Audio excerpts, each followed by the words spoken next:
नमस्कार और स्वागत है इस खास चर्चा में। आज हम ऋग्वेद के एक बहुत ही रहस्यमयी और प्राचीन सूक्त में उतर रहे हैं, नासदीय सूक्त। हमारे पास एक बड़ा दिलचस्प तुलनात्मक नजरिया है। ये सूक्त के विचारों को जो हजारों साल पहले के सवाल हैं, आज के मनोविज्ञान से जोड़कर देखता है, खासकर डेप्थ साइकोलॉजी और जो अस्तित्ववादी मनोविज्ञान है उसके नजरिए से। मकसद ये है कि हम समझें कि सृष्टि, चेतना, अस्तित्व, ये सब गहरे सवाल जो उस जमाने में उठे, आज की हमारी मन की समझ से कैसे जुड़ते हैं या कहाँ अलग है। ये उन लोगों को खास पसंद आएगा जो मुश्किल विषयों को तेजी से और गहराई से समझना चाहते हैं। तो चलिए शुरू करते हैं, इस सूक्त की परतों को खोलते हैं। देखिए, सबसे पहले ये समझना जरूरी है कि नासदीय सूक्त जो ऋग्वेद के 10वें मंडल का 129वां सूक्त है, ये सिर्फ कोई यूं कहें कि पूजा का गीत नहीं है। ये भारतीय चिंतन में सृष्टि कैसे बनी, इस पर सबसे पुराने और गहरे दार्शनिक सवालों में से एक गिना जाता है। ये उन शुरुआती विचारों में से है जिससे बाद में अद्वैत वेदांत का फलसफा निकला। यानी कि एक ही परम सत्य है जो नाम और रूप से सबसे परे है। तो आज की चर्चा इसी मेटाफिजिक्स और साइकोलॉजी के संगम पर है। देखते हैं ये प्राचीन विचार मन के आज के मॉडलों से कैसे जुड़ते हैं, जैसे सेल्फ है, अनकॉन्शियस है। सूक्त की शुरुआत ही देखिए, एकदम चौंका देती है। ये उस वक्त की बात करता है जब कुछ भी नहीं था, न सत था यानी अस्तित्व, न असत यानी न अस्तित्व, न सत आसीत, न उत्सत आसीत। क्या कमाल की बात है, होने और न होने से भी पहले की अवस्था। ये सोचना भी कितना मुश्किल है ना। बिल्कुल। और यहाँ जो सबसे दिलचस्प बात है वो ये कि सूक्त सिर्फ ये नहीं कह रहा कि सत और असत नहीं थे, बल्कि वो आगे इशारा भी करता है कि ये दोनों, जो प्रगट है, जो रियल है, और जो अप्रकट क्षमता है, पोटेंशियल, वो मानो एक ही जड़ से जुड़े हैं, जैसे बंधु हों जो बाद में साथ साथ उभरते हैं। ये सिर्फ बाहर की दुनिया बनने की बात नहीं है, ये तो चेतना के जागने से भी पहले की एक शुद्ध संभावना, प्योर पोटेंशियलिटी वाली स्थिति है। ये वो आदिम अवस्था है जहां जानने योग्य और अनजाना दोनों की पॉसिबिलिटी एक में ही मिली हुई थी। तो ये जो सत और असत की बात है, प्रकट और अप्रकट, ये सिर्फ बाहर की दुनिया की फिलॉसफी है या हमारे अपने मन के लिए भी इसका कोई मतलब निकलता है? बहुत अच्छा सवाल पूछा आपने। अगर हम इसे साइकोलॉजी के चश्मे से देखें तो सत कह सकते हैं हमारी जागृत चेतना है, हमारा जागा हुआ मन, कॉन्शियस ईगो जैसा।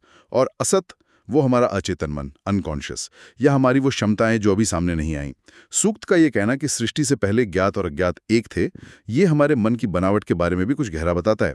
ये दिखाता है कि हमारी हर जानी पहचानी सोच या व्यवहार जो सत है, उसके पीछे हमेशा एक अनदेखी क्षमता, असत, मौजूद रहती है, जो शायद किसी नई क्रिएटिविटी का स्रोत बन जाए या कभी किसी अंदरूनी कश्मकश का।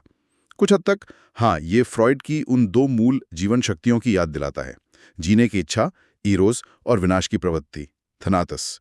उनके एक दूसरे पर टिके होने का जो विचार है, हालांकि यहाँ कॉन्टेक्स्ट बिल्कुल अलग है, ये समझना जरूरी है। ठीक है, तो जब कुछ नहीं था, सत भी नहीं, असत भी नहीं, तब उस शून्य जैसी हालत के बिल्कुल बीच में क्या था?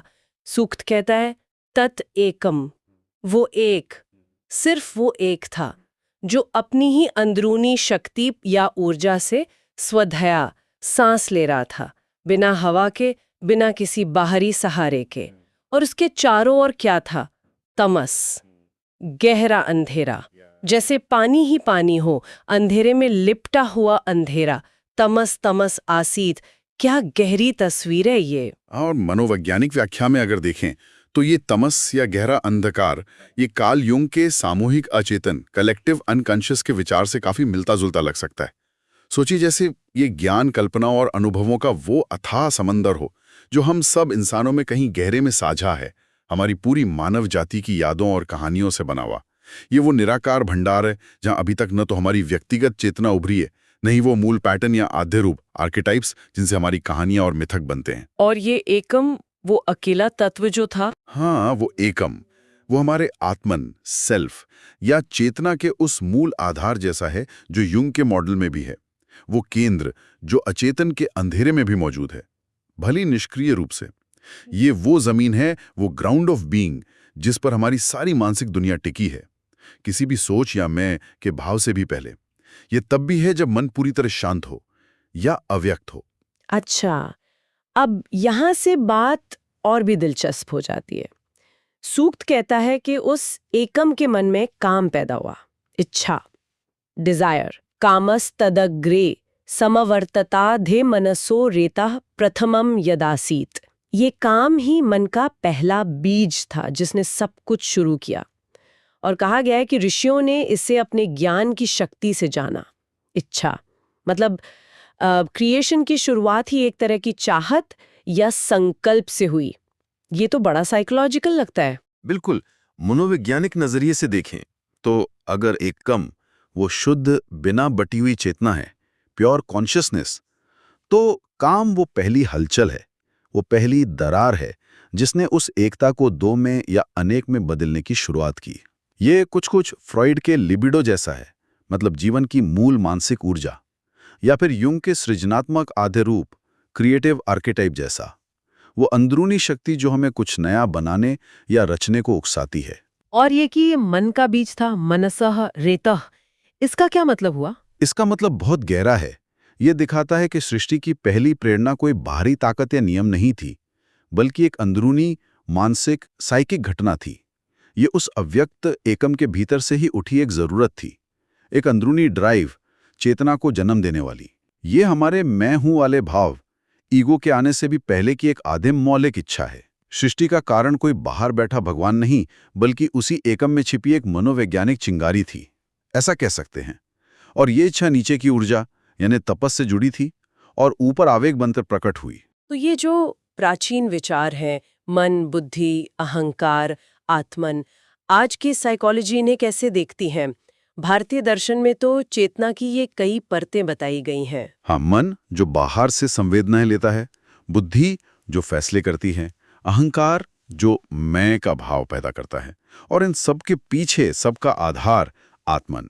खास बात यह है कि भारतीय परंपरा में आत्मन को अक्सर नित्य माना गया है, अमर, निराकार, जो समय और स्थान, स्पेस टाइम की सीमाओं से परे है, जबकि मन, बुद्धि, अहंकार ये सब समय और स्थान में ही काम करते हैं। तो इसका मनोवैज्ञानिक महत्व क्या है आज के हिसाब से? मनोवैज्ञानिक रूप से ये आत्मन हमारे कोर सेल्फ या उस अंदरूनी स्थिरता के विचार से जुड़ता है, जो जिंदगी के सारे उतार चढ़ावों, संकटों और बदलावों के बावजूद कहीं बहरे में बना रहता है। ये चेतना का वो स्तर है जो हमारी रोजमर्रा की दुनिया के अनुभवों से परे भी काम करता है, ऐसा लगता है। शायद यही वो चीज है जो हमें मुश्किल वक्त में, अनिश्चितता के बीच भी हिम्मत बनाए रखने में मदद करती है और चीजों में कोई मतलब ढूंढने में मदद करती है, जिसे हम साइकोलॉजिकल रेजिलियंस कहते हैं, मनोवैज्ञानिक लचीलापन। और यूं का सामूहिक अचेतन वाला सिद्धांत, उससे नासदीय सूक्त का और क्या जुड़ाव दिखता है? पहले हमने तमस की बात की थी। हाँ, कई जुड़ाव दिखते हैं। जैसे सूक्त में कहा गया है कि ऋषियों ने अपने हृदय की बुद्धि से खोज कर ये जाना कि सत और असत जुड़े हुए हैं। ये कुछ वैसे ही है जैसे ध्यान या गहरे आत्मचिंतन के जरिए सामूहिक अचेतन में छिपे किसी सार्वभौमिक सच तक पहुंचना। फिर काम का एक मौलिक सृजनात्मक शक्ति या आद्य रूप होना, ये भी सीधा जुड़ाव है। युंग मानते थे कि हमारी आध्यात्मिकता और नैतिकता की जड़ें भी कहीं न कहीं इसी साझा अचेतन मन में हैं। और सूक्त ये भी दिखाता है कि सृष्टि जैसे बड़े संकट के पल में, मतलब जब एकता से अनेकता की ओर बदलाव हो रहा था, तो ऊर्जा, तपस और प्रेरणा, काम इसी अचेतन गहराई से उभरी। ये युंग की व्यक्तिगत विकास या इंडिविजुएशन की प्रक्रिया से भी मिलता है, जहां अक्सर कोई मनोवैज्ञानिक संकट या चुनौती ही व्यक्ति के अंदर छिपी क्षमता और ज्ञान को बाहर लाती है। और फिर आता है सूक्त का अंत, जो शायद सबसे ज्यादा चौंकाने वाला है और आज के जमाने की सोच के बहुत करीब लगता है। ये सवाल कि आखिर ये दुनिया बनाई किसने?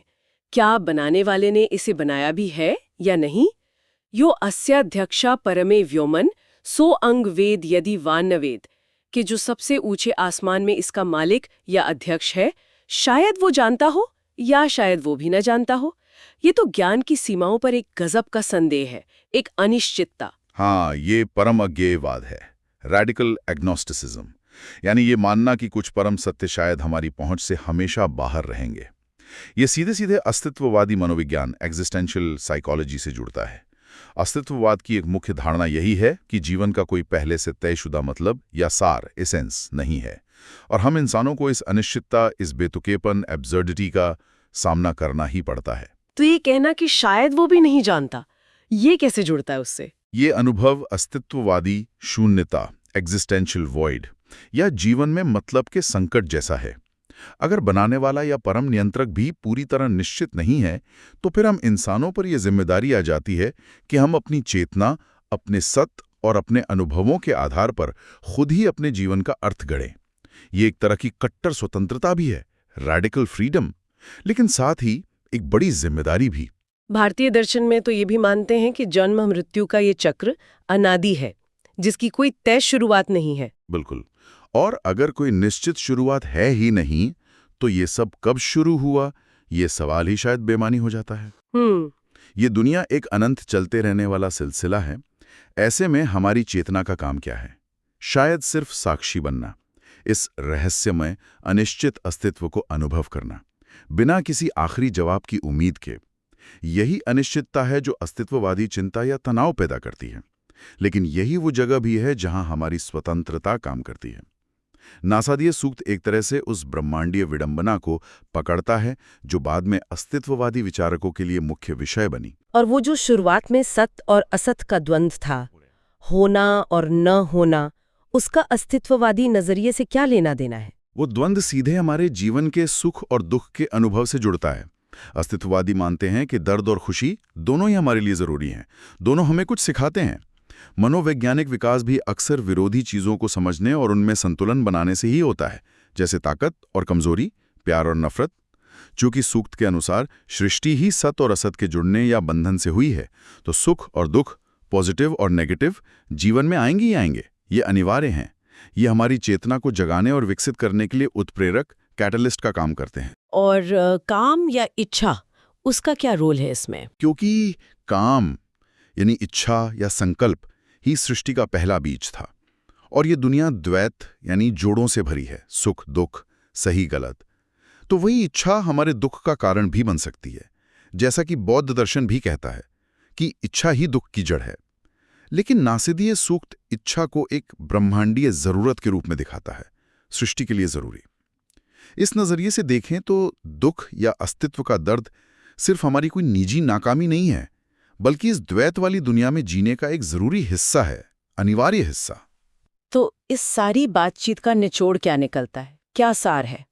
ये गहन चर्चा हमें दिखाती है कि नासदीय सूक्त जैसे हजारों साल पुराने श्लोकों में मनोविज्ञान की कितनी गहरी समझ छिपी हुई थी।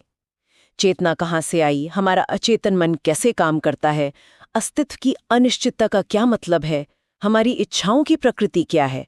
ये सारे मुद्दे उस वक्त भी उतने ही अहम थे जितने आज आधुनिक मनोविज्ञान के लिए हैं। ये सूक्त अपने आप में एक तरह की आदि मनोवैज्ञानिक टिप्पणी जैसा लगता है ना? बिल्कुल। जो विश्लेषण हमारे पास था उसमें इन सारे विचारों की एक तुलनात्मक सारणी भी दी गई थी, जो दिखाती है कि कैसे ये प्राचीन कॉन्सेप्ट आज के मॉडलों से मिलते हैं, जैसे एकम का आत्मन या सेल्फ से, हाँ, तमस का अचेतन से, बिल्कुल कलेक्टिव अनकॉन्शियस से भी, और काम का लिबिडो या ड्राइव से, हाँ, उस मूल ऊर्जा से। और अंत में एक सवाल छोड़ जाते हैं सबके सोचने के लिए। ये जो हमारी सदियों पुरानी खोज है अस्तित्व और चेतना के रहस्यों को समझने की, क्या ये वाकई समय और संस्कृति की सीमाओं से परे एक लगातार चलने वाली इंसानी यात्रा है? क्या सत्य और असत, एकम और तमस, काम और तपस जैसे शब्दों में व्यक्त ये प्राचीन अंतर्दृष्टि आज के मनोविज्ञान के चेतन और अचेतन, सेल्फ और ईगो, ड्राइव और रेजिलियंस जैसे सिद्धांतों के साथ एक गहरा संवाद नहीं बना सकती? और क्या इस यात्रा के लिए जरूरी दिशा निर्देश हमें आज भी नासदीय सूक्त जैसे प्राचीन ग्रंथों में मिल सकते हैं, जो हमारे मन को समझने के आधुनिक तरीकों को और भी ज्यादा समृद्ध और गहरा बना सकते हैं?